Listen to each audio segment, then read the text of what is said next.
uh, for emceeing us so well. Can you hear me okay? Yeah, we can. Brilliant. It's awkward, isn't it? When you give these lectures at the beginning, normally when you meet physically, you just talk to somebody who's next to you. But it's great that you're all here virtually this year, and it's a great honor to be giving this talk. I'm really looking forward to not just giving the lecture, but actually also to some questions afterwards. Can't promise I can answer all of them, but during the course of the lecture, Rich will be taking a note of some of the questions that come up, and then he's going to kind of put forward a selection to test me. And then, as Rich mentioned, we have some activities afterwards for those that can stay on for drinks. So welcome. It's been nearly a decade since I gave my first Michael Chan Memorial Lecture. So much has changed since that first lecture for our country here in the UK, as well as for our community as British Chinese. And with more people coming to settle here, this is going to bring still further changes. But first of all, as is our tradition, I want to talk about Michael Chan, Lord Chan, who sadly passed in 2006. He was a people's peer from about 2000, 2001. And he truly gave his all for the community, not just the British Chinese community, but as a health expert, as a medic, a doctor. He also gave the country a huge amount in terms of his wisdom and expertise on healthcare and healthcare policy. And we owe him a tremendous debt. When he passed, we lost a wise and skilled doctor, a man of compassion and of great faith, as well as a commissioner and campaigner for race equality. But above all, his family lost a father and a dear husband. I missed him, never really got to meet him except possibly in my childhood. My father knew him when I was a little boy. And not a year goes past when I wonder what it would have been like to have conversations with him about how to play my role as a member of the House of Lords. But I read one of Dr. Chan's speeches, in his maiden speech, actually, as in preparing for this lecture, which he gave in the House of Lords in 2001. And it, like a number of his speeches over the years that he spoke in the chamber, struck me as being very pertinent, very appropriate for the times that we live in, given that we have just been enduring a pandemic in which the NHS, in which he worked for many years, some 30 plus years, Michael worked in the NHS, features so heavily. And he, in his maiden speech in the House of Lords, highlighted then, in 2001, the shortages of nurses and doctors under what was then the Blair administration, and the pressures in the system that made it hard for staff to have time with patients, sometimes only just a few minutes, and concluded that the spirit of service in the public sector, especially the National Health Service, is alive and well, and can be further fostered if we can manage expectations of patients, carers, and service users.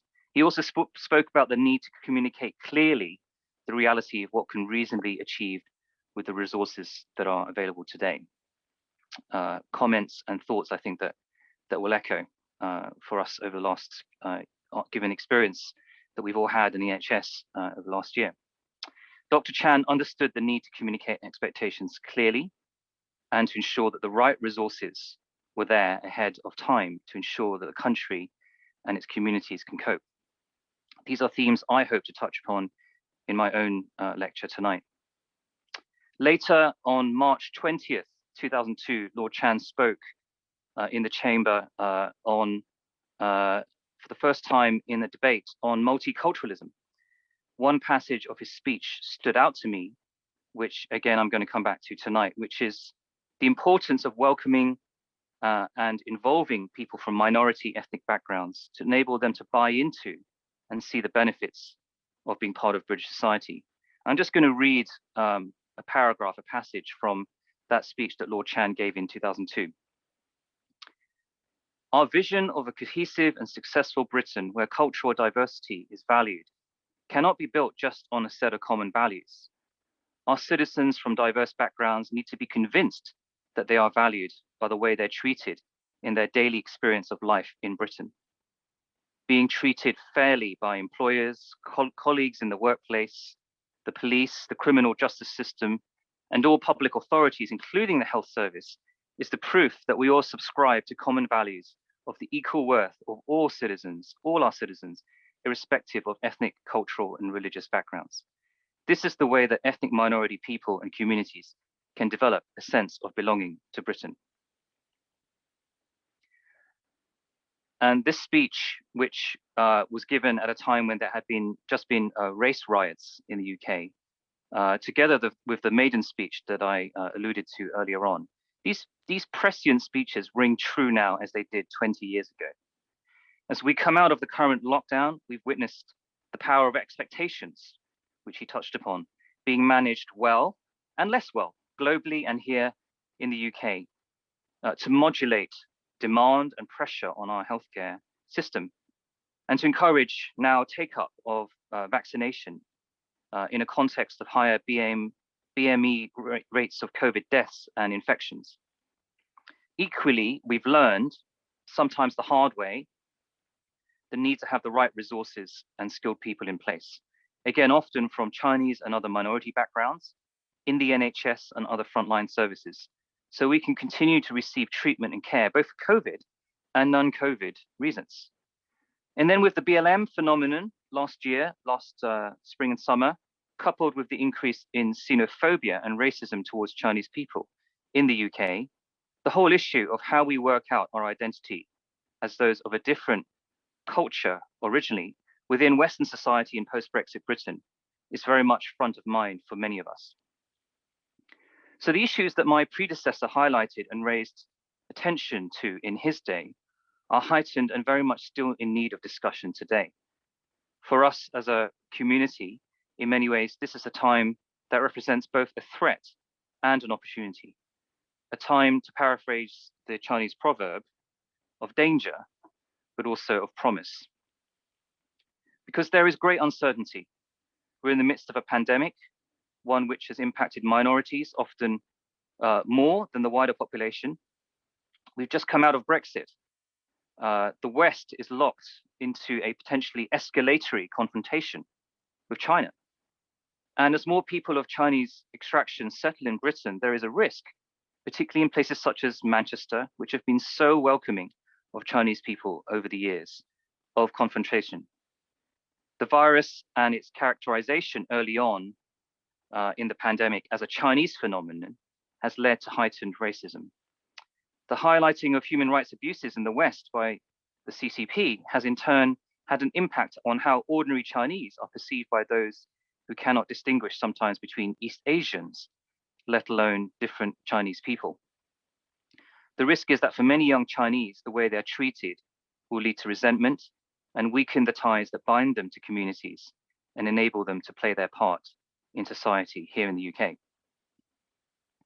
So this is a great time of risk for us as a community, on top of the usual challenges we've had of being a relative newcomer compared to the various Black and Jewish communities and to our fellow emigres in America of Chinese descent, who've been in America for a lot longer than we have been in Britain.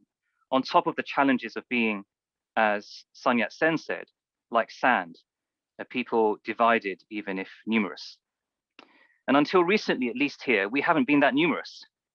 We've been distributed as well throughout the country. As one prominent local, very established Chinese business person told me 10 years ago, wait 10 years. Our time will come, he said, and we will come into our own as a community and be able to express the generosity, leadership, and voice or voices that we see in sister migrant communities, such as being the case of the Jewish, Black, and South Asian communities, who are now rising up in British society, in politics, business, and the media. And just to take a bit of a diversion, I've often said, one way you know whether a minority community has arrived, truly arrived in the mainstream consciousness of a given, of British society, is to see how many comedians they have, because our ability to laugh at ourselves is often a sign that we are more confident within the community. And it's been very exciting the last few years to see a few of those comedians rise up here in Britain and into the media, on the BBC, for example.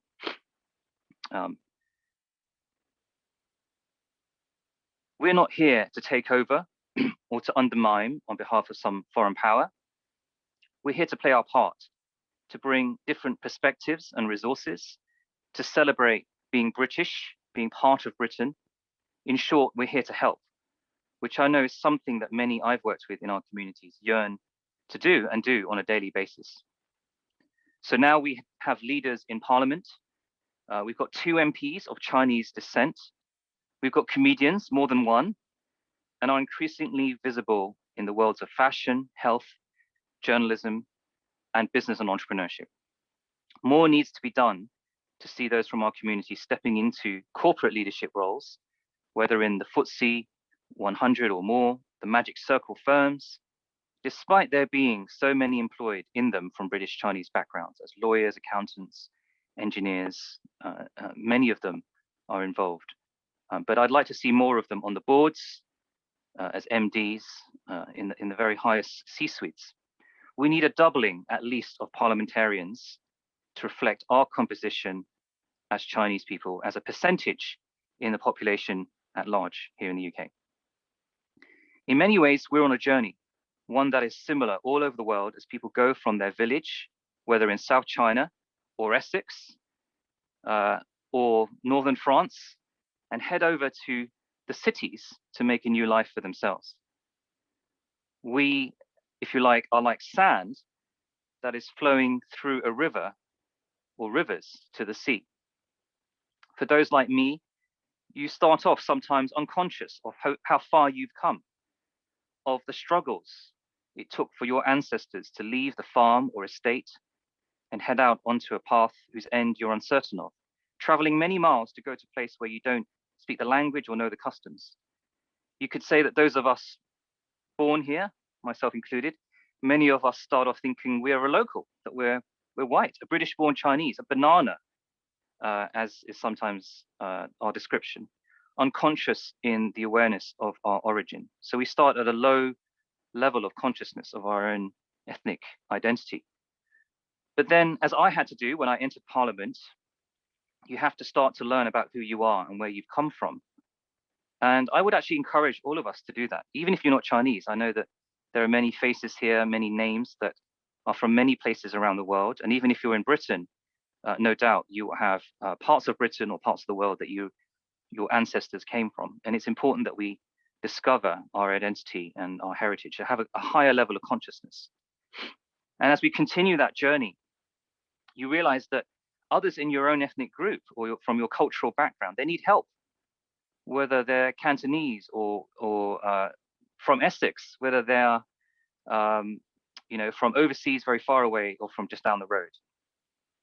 We start to realize that there are others like us who have similar struggles, who have similar challenges and who need help. And that's why early in this decade, I and a number of others established mentoring and support through initiatives such as the Diaspora Group to sort of engage in this work of helping others from our backgrounds. But there are many in our community engaged in similar initiatives. Today, Sheila McIntosh and Jackson, George Lee, Sonny Leung, working in their different party political groups to engage Chinese people locally and nationally in politics.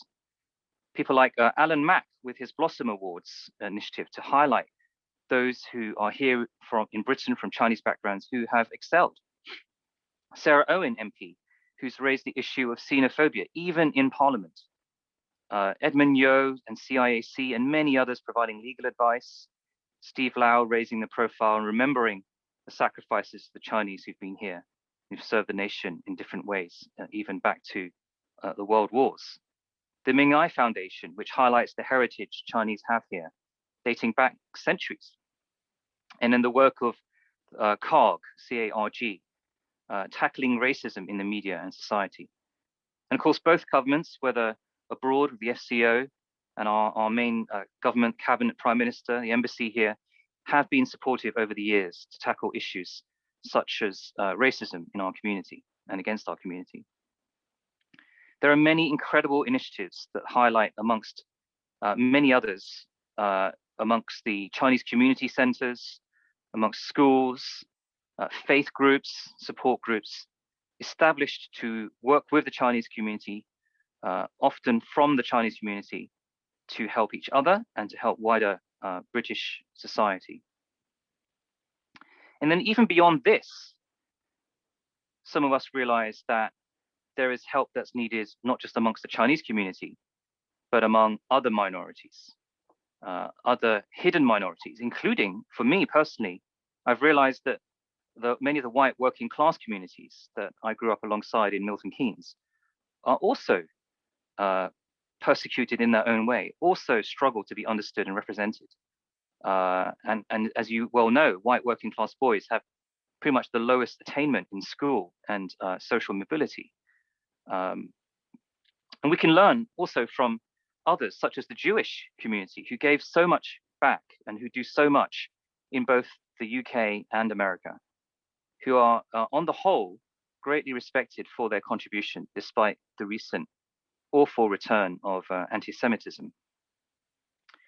Communities like theirs have taught us to be both educated and successful, and yet also givers back to Britain. And we have much to learn from them. Equally, the various Black communities, especially this last 12 months, can teach us a lot about how to be heard, how to maintain composure despite hardship and many years of prejudice, how to rise above some of the challenges and some of the racism that is there.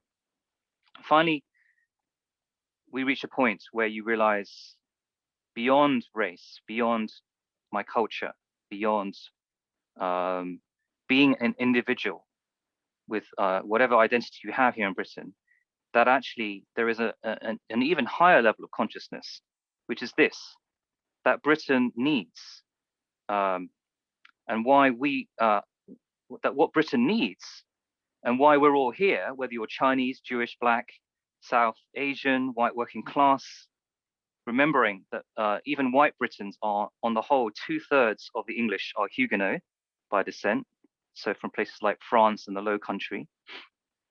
And many of the others are descended from Anglo-Saxons, so basically German, who came here 15 centuries ago also. So we're all here from different places. And what this country needs is that diversity of perspective and of life experiences, not even race per se, but experiences that help us as a country make better decisions and act nimbly in this volatile world.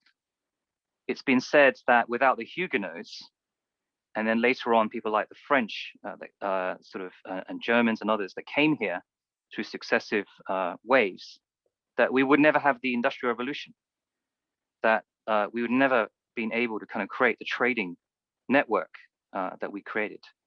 And then subsequently to actually create the NHS even, for example, that we have been reliant on even up until recent days.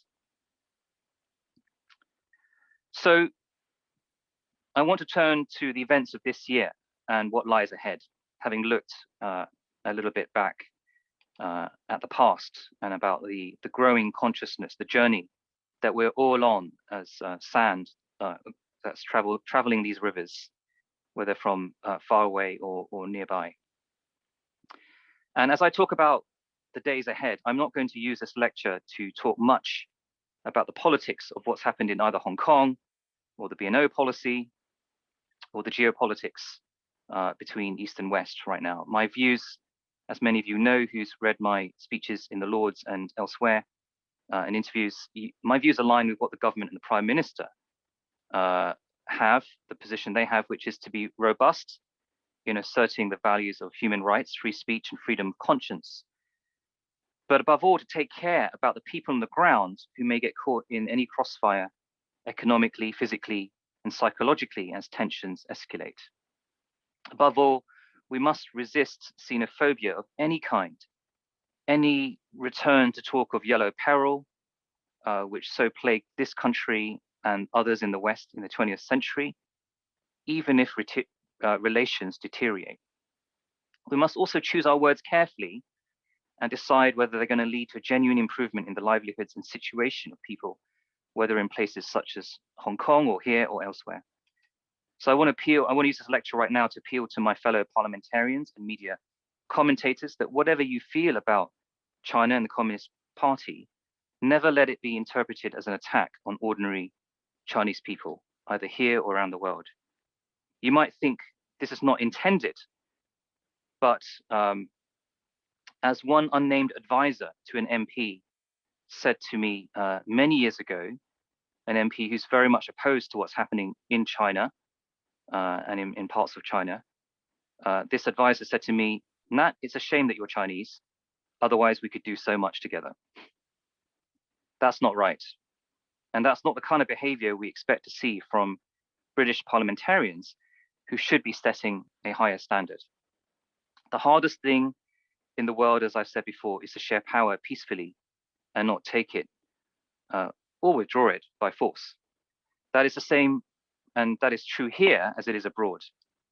This is the time now that Brexit, where Brexit has given us the freedom to build bridges, or maybe if you're talking about Boris, to build tunnels between those of us here in Britain, as well as others, including our friends around the world, rather than to pull back the drawbridge, as was sometimes a criticism leveled at Brexit.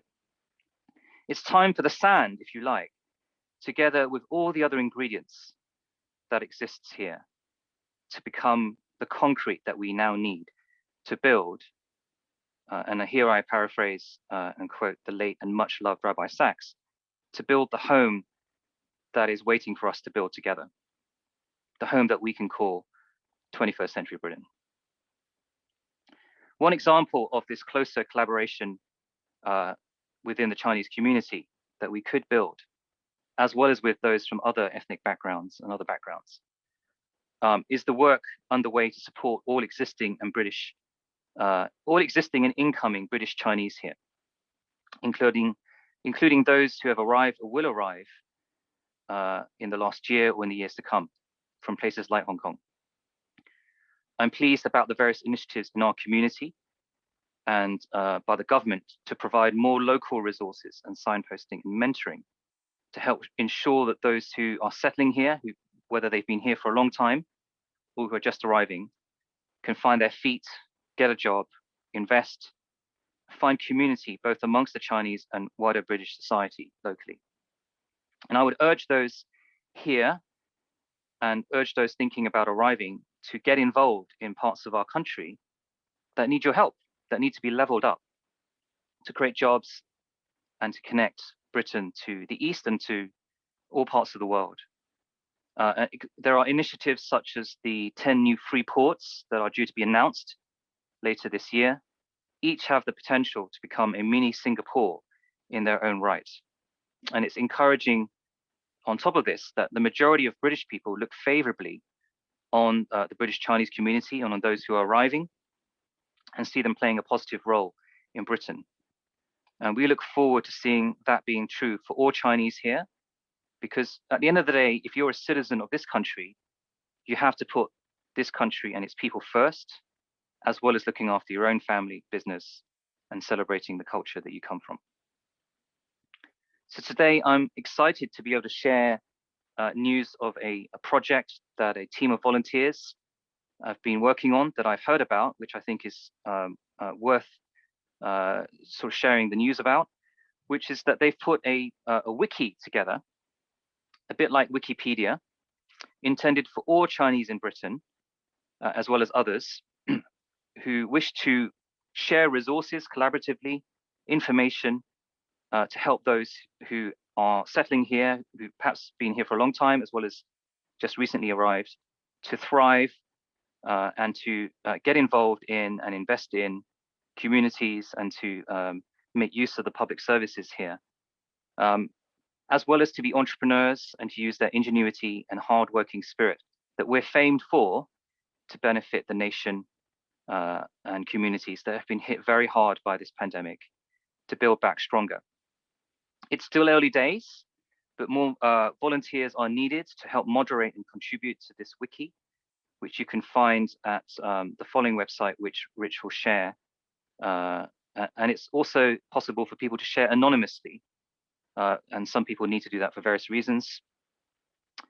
The website can be found at www.chineseinbritain.wiki.com. Sorry, I'll say that again.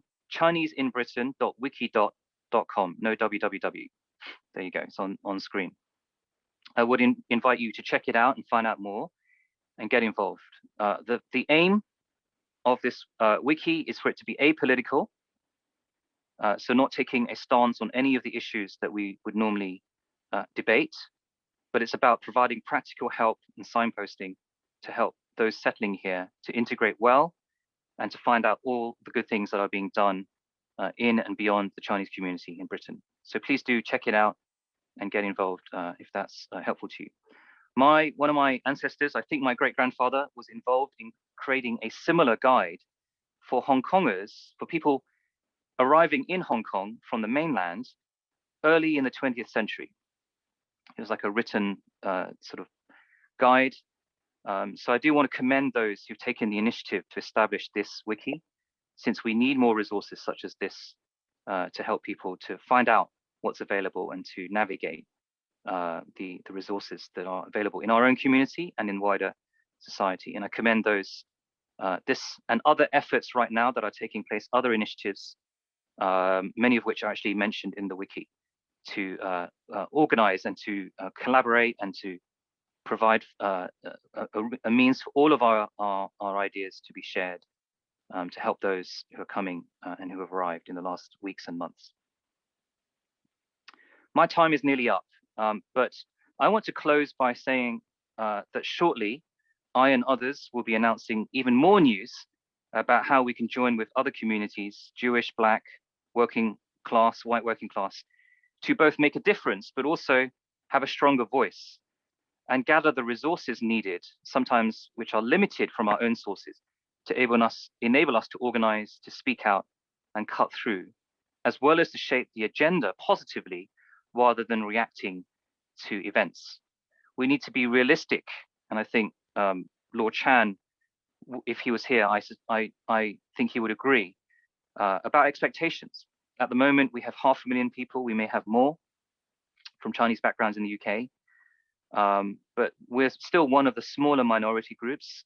And there will be issues of common interest. Racism is one of them, where we will need to join forces with others that have an interest in getting their voice heard from ethnic backgrounds, or be just people generally interested that in having a Britain in which there are more diverse voices, so we can make better decisions and be truly a global Britain in more ways than one. We need a means to resource, for example, spokespeople who can help behind the scenes get our stories out there in the media. We need a way to join forces around fighting racism and to get better representation in Westminster, in business, in the country at large generally, so that everyone can benefit when we have different points of view and debate them and bring them together. And I hope to join with you and others listening to establish resources to enable these kinds of things to happen for our community and for other communities. One which I hope will also enable coordination, support, and also the highlighting of the many different efforts that are happening in and around the Chinese community, so that we can also welcome everybody who comes here, not just those from Chinese backgrounds. Sun Yat-sen, in a very different era, spoke of 3 what he called revolutions in changing his nation, which was a very different place back then, suffering under an imperial system that was not serving its country well. The first revolution that he mentioned was about exiting from that centralized and ineffective imperial system, his version of Brexit, if you like. And then the third revolution, the one at the end, would be about moving to self-governance, whatever that looked like one day. But the second revolution I find most interesting. It was about the tutelage of the people, about learning how to lead together and making good decisions as citizens with whoever was in charge. My hope and prayer, whatever the geopolitical situation around the world, and we do pray for peace and stability, especially as we emerge from the economic, health, and psychological wreckage of COVID and its aftermath.